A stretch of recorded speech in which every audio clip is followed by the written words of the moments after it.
ஆரம்பிக்கலாமா ஃப்ரெண்ட்ஸ்? வாங்க பார்க்கலாம். இன்றைக்கி மூவி சமையலில் என்ன பார்க்க போகிறோன்னா 3 கிலோ நாட்டுக்கோழிங்க சமையல் செஞ்சுட்டு டேஸ்டியான டிப்ஸு சொல்கிறேன், வாங்க பார்க்கலாம். கறியை நல்லா நம்ம உப்பு மஞ்சள் போட்டு கழுவி வச்சுக்கோங்க. அப்போ தான் அந்த பிசு பண்ணுறது போகும் நம்மளுக்கு. இப்போது ஒரு வெங்காயம் ஒரு தக்காளி அரிஞ்சு வச்சுக்கலாம். குக்கரில் மொத்தம் கறி எடுத்து போட்டுடலாங்க. இது வெறும் செதை மட்டும்தாங்க, எலும்புலாம் தனியாக வச்சுருக்கோம். ஒரு வெங்காயம் ஒரு தக்காளி போட்டோம். அதில் இப்போ நம்ம தேவையானதில் போடலாம்.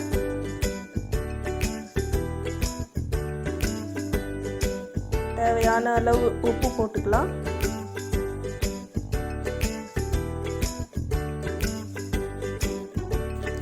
மிளகாய் தூளுங்க 3 டீஸ்பூன் போட்டுக்கிறோம்.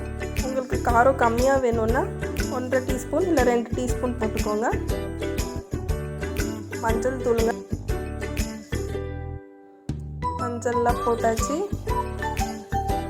இப்போது தண்ணி ஊற்றிக்கலாமுங்க. தண்ணி ஒரு 2 கிளாஸ் 3 கிளாஸ் தண்ணி ஊற்றிட்டு நல்லா மொத்தம் மிக்ஸ் பண்ணணுங்க. அந்த மஞ்சள் தூள் மிளகாய் தூள் மொத்தம் மிக்ஸ் பண்ணணும். அப்போ தான் நம்மளுக்கு எல்லாம் கறி உள்ளெல்லாம் நல்லா வேகும்.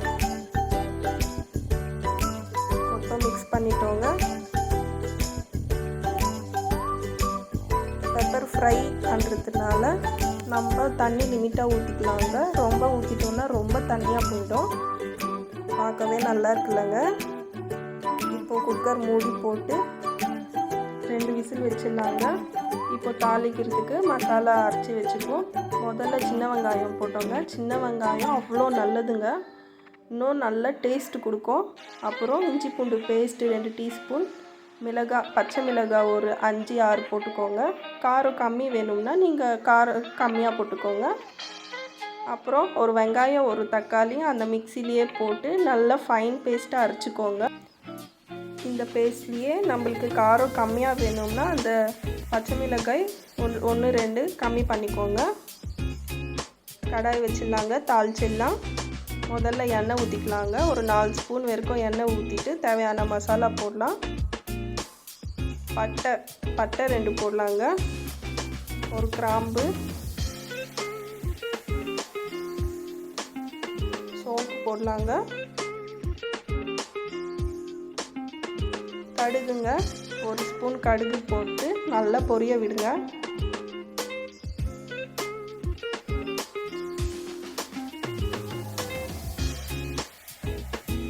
கடுகு நல்லா பொரிஞ்சிச்சிங்க. இப்போது குக்கரை இறக்கிட்டோம். குக்கர் இறக்கி ஓப்பன் பண்ணி பார்த்தா கறி நல்லா வெந்துச்சுங்க, சூப்பராக வெந்துச்சு.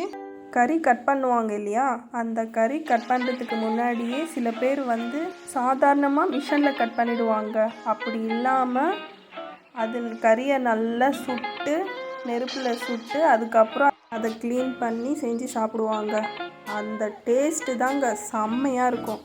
இப்போது நம்மளும் யாருக்கெல்லாம் இந்த டேஸ்ட் பிடிக்கும்னு சொல்லிட்டு கமெண்ட் பண்ணுங்கள்.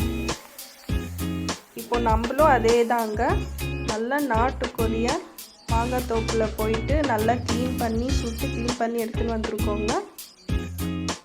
இப்போது இந்த வெங்காயம் தக்காளி இஞ்சி பூண்டு பேஸ்ட்டு எல்லாம் வதக்கிட்டு நல்லா அந்த ஸ்மெல்லு போகிற வரைக்கும் நல்லா வதக்கிட்டோங்க.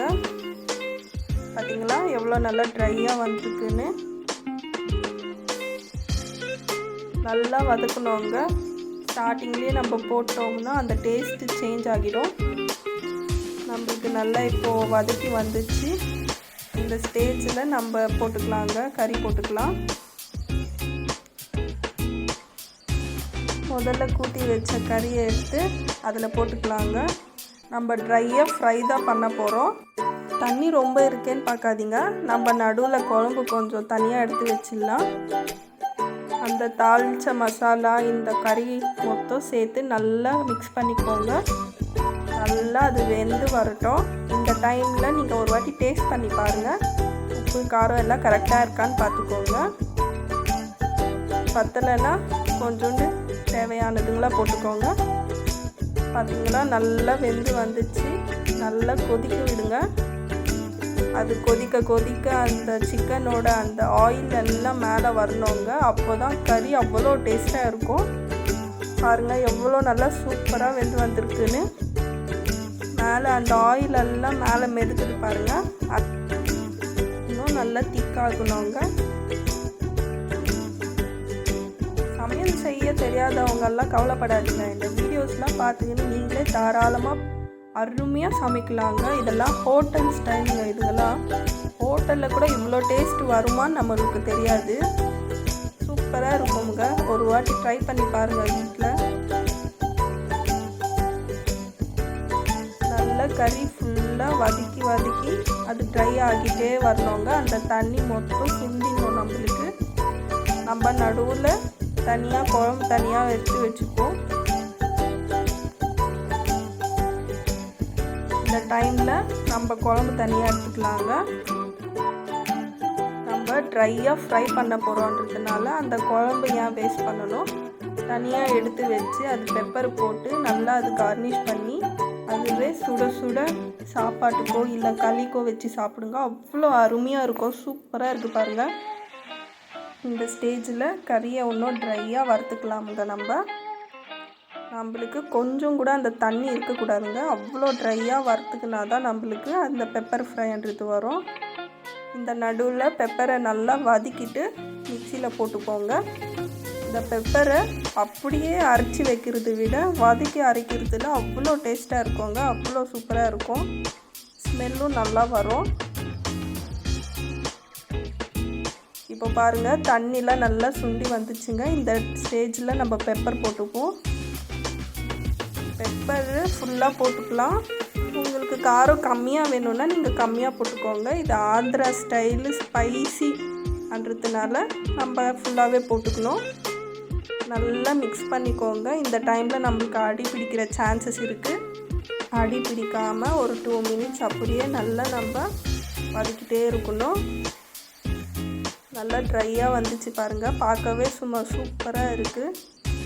இந்த கறி நம்ம சாதாரணமாக மிளகா கிள்ளி போட்ட சாம்பார், அந்த சாம்பாருக்கு வச்சு சாப்பிட்டோன்னா அவ்வளோ அருமையாக இருக்குங்க. சூப்பராக இருக்கும். இப்போ கீழே இறக்கிடலாம். இறக்கிட்டு முடிஞ்சிச்சுங்க. இப்போ தனியாக எடுத்து வச்சுக்கலாம். சுட சுட சாதத்துக்கு மிளகா கிள்ளி போட்ட சாம்பாரும் இந்த பெப்பர் ஃப்ரையும் வச்சு சாப்பிட்டா அவ்வளோ அருமையாக இருக்குங்க. நீங்களும் ட்ரை பண்ணி பாருங்கள். சூப்பராக இருக்குங்க. நீங்களும் வீட்டில் ட்ரை பண்ணி பாருங்கள். இந்த ரெசிபி நீங்கள் ட்ரை பண்ணி பார்த்து டேஸ்ட் எப்படி இருக்குன்னு சொல்லி கமெண்ட் பண்ணுங்கள். என்னோடய வீடியோஸ் மீண்டும் நீங்கள் பார்க்கணுன்னா சேனலை சப்ஸ்கிரைப் பண்ணிக்கோங்க. லைக் பண்ணுங்கள், ஷேர் பண்ணுங்கள். தேங்க்யூ. பாய் பாய். மீண்டும் சந்திப்போம்.